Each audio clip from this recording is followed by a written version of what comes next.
Hey, welcome back to rooaak Security. Yeah, I'm your host, Frederick. And you clicked on this because of curfews. Curfews? Can't believe it. Yeah, curfews, not just for kids, but for adults. Maybe for you. Had a lot of stuff happen over the last few weeks in LA. There's going to be more. Katrina had curfews. A lot of places have curfews. You're going to find out why it's actually a good thing. So I wrote this thing in my second book called Curfew, A Parent's Safety Plan. Yeah, it's for you, it's for your kids. Do you remember your mom calling out as you bolted out the front door, "Be home for dinner"? That wasn't just for the meatloaf. It was training for life, believe it or not. In our house, dinner wasn't optional. It was sacred. You had to be in your seat, hands washed, and ready for grace by 6 p.m. sharp. Not a second late. If you were, it was like offending both God and Dad. And trust me, Dad would deal with you after dinner, of course, which only made things worse. Actually, God would forgive you. Dad wouldn't. So you couldn't even enjoy your liver and onions. Yes, liver and onions. That was back in the day. Oh, don't forget the beet soup for appetizer. Nothing like beet soup. Just waiting for the storm to hit. And you know, there's something I wasn't going to share this, but boy, did I bring up a memory. Yeah, don't forget the 2 brewer's yeast pills that were right next to your spoon for you to take every night. Remember, it's about your immune system. And to this day, I kind of have a problem with the horse pill, and these were horse pills. These weren't like the baby aspirin. The baby aspirins are nothing. But horse pills, to this day, yeah. So who's tasted horse pills? Because that's what brewer's yeast is. It tastes like horses, you know what. It's gross. All right, where were we? Curfews isn't just about controlling people. They're about care, they're about your boundaries, and they're about your protection. Why we all live by a curfew, whether you'd like to admit it or not. Let's be real. Even now, if you stay up too late watching the game, your next day is toast. That's your body's curfew talking. So yeah, you got a curfew. You got an internal curfew. So if we as adults accept that sleep and safety have timing in our lives for curfew, why do we lose our minds when the government issues one? Especially for kids. According to the ACLU, I found this little article here. In passing this law, Washington, D.C. joined what has become a burgeoning trend. According to one recent study, 146 of the country's 200 major cities, almost 75%, imposed curfews of some sort on minors. Many cities have tried to get around the obvious constitutional issues by making the curfews voluntary. Others have gotten parents to sign forms giving police permission to pick up their children after hours. Can you believe that? Actually sign a form? Go down to your police station and sign the form. I give you permission to arrest my kid. I've never heard of that. The summer of 1996, President Clinton jumped on the bandwagon, for he announced his support for a federal curfew law, catapulting the issue to national prominence. Who knew Bill Clinton did that? Our President Bill Clinton. So yes, curfews are here. And for anyone under 18, they can feel like a nightmare. They probably would have for me, but my parents wouldn't let me out like that. Especially if you're the kind of kid who wants to push back on authority in the name of civil liberties. Yeah, I got rights. Well, guess what? In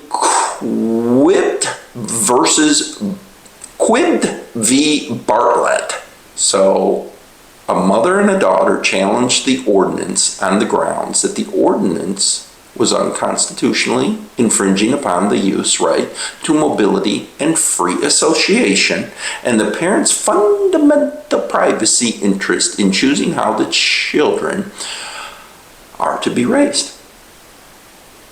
The federal district court ruled in favor of the Quibs.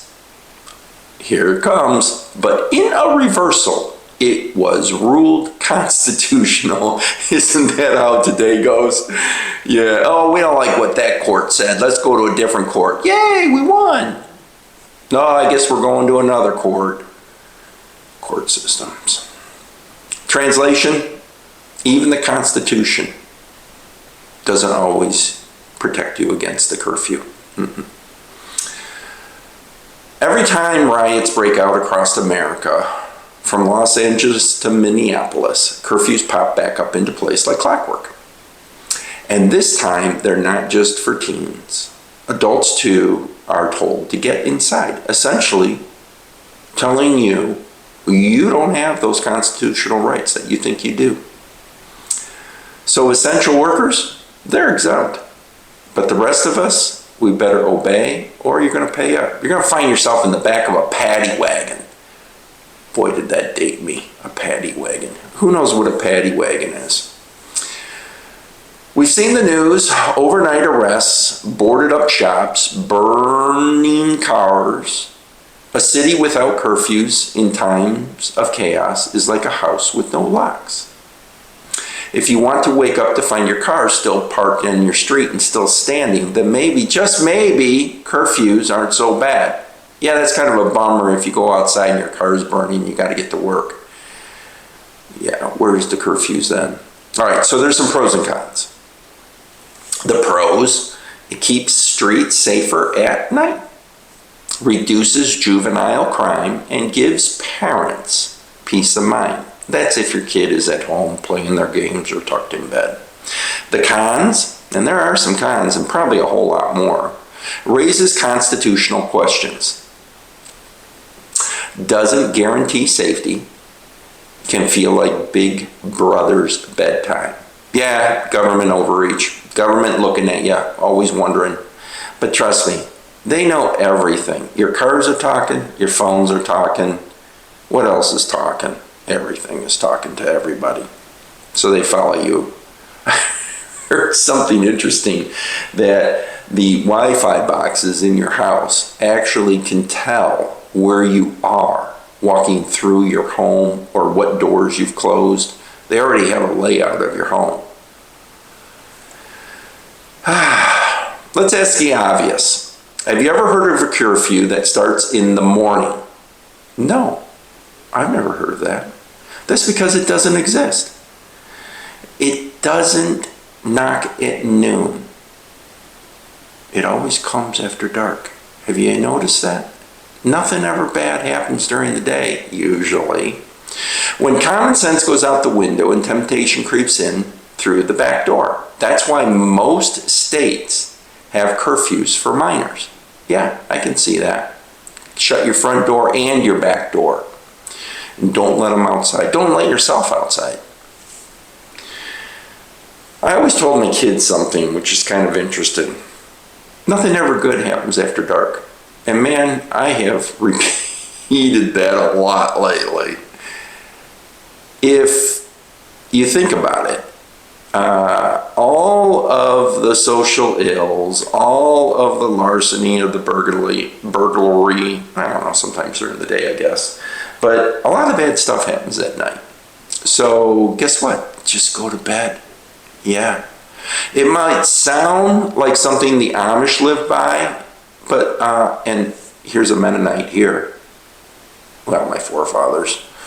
But let's be honest, a little farm wisdom can go a long way for people. Farm wisdom. So when curfews come to your town, and they will, I think they'll come to all of our towns. Don't panic. Don't scream tyranny. Just take a breath. Take a breather. Take a break. Instead of seeing curfews as a crackdown, maybe start seeing them as a layer of protection. A curfew-shaped seatbelt seatbelt for your community with a pillow. It's about keeping your home safe, kids grounded, business intact, and neighborhoods from going up in flames, literally. When curfews strike, be indoors. Not because the government said so, but because your family's safety is worth it. You know, here's something that always kind of befuddles me. Befuddle. Spell that. If you go out and you burn your grocery store down, where are you going to get your donuts in the morning? If you go and destroy the liquor store, where are you going to get your beer for the weekend? And if you go and you burn every single car up and down the streets, you better have some bicycles and skateboards, because that's how you're going to get to the next town. So don't do it. Don't do it. I got 2 quotes here. Wrote down 2 quotes. 2 quotes to chew on. One's legal, and one is legendary. I'm going to let you guess. Okay, here's your guess. Freedom of movement is the very essence of our free society. Once the right to travel is curtailed, all other rights suffer. Yeah, I'd agree with that, for sure. Here's the second one. Once when I was 16, I had my car taken away from me for being past curfew. Oh, and I said a bad word once. And I actually did get my mouth washed out with soap. So I think you know which one is legal and which one is legendary. So the first one, about a free society, is by a former U.S. Supreme Court Justice, William O. Douglas. Never heard of him. Now we have. And the second one, maybe not so legendary, but Ashley Simpson. Yeah, Ashley Simpson got her mouth washed out with soap. Didn't we all? So yeah, there is a time to stand for freedom. I agree. Legally and peacefully. But if you're going to do it by breaking curfew, just be prepared to live with the consequences. Thankfully, we do have courts. You can make your case if you feel the law is off. And a lot of people do. They take the cops to, you see the YouTube videos all the time. I ain't giving you my license. I don't care what you say. And I'm not stepping out of this car. And it usually doesn't go very well. And you can also pay your legal fees during that process. And I'm sure they're going to be high. But you know, I got a word of advice. Just follow the rules. And then you won't have to explain. You won't have to defend. And you won't be in a prison cell. Just follow the rules, people. It's like leash laws. Just follow the law. Of course, I'm guilty of that too. But pick up your poop, will you? Because that's gross. As long as your dog is a nice dog, just pick up your poop. We got a final thought. We're winding down. Can't believe we're winding down. I wish it was longer. Curfews are not about control. They're about care. They're not meant to clip your wings, but to shield you and your community. Think of them as a modern be at home for dinner. Yeah, hopefully you get steak and eggs and not liver and onions. So when it does come, don't fight it. Honor it. For your safety and sanity and your soul, require this. So here is the final thought. Know your rules. Know your rules. Most states enforce curfews for individuals 17 and younger, with varying times for 17-year-olds and 16-year-olds. Verify your state's laws to ensure that your family complies with the regulations, and you won't get a phone call and say, Mom and Dad, I'm in jail because I was out driving with my friends and they arrested all of us. So here's the thing. Go wash your hands. Go take your brewer's yeast because dinner is on the table. Go say grace. And thank God we've got a free country that we can walk and live and drive state to state to state and not worry about it until we do. Until then, be safe.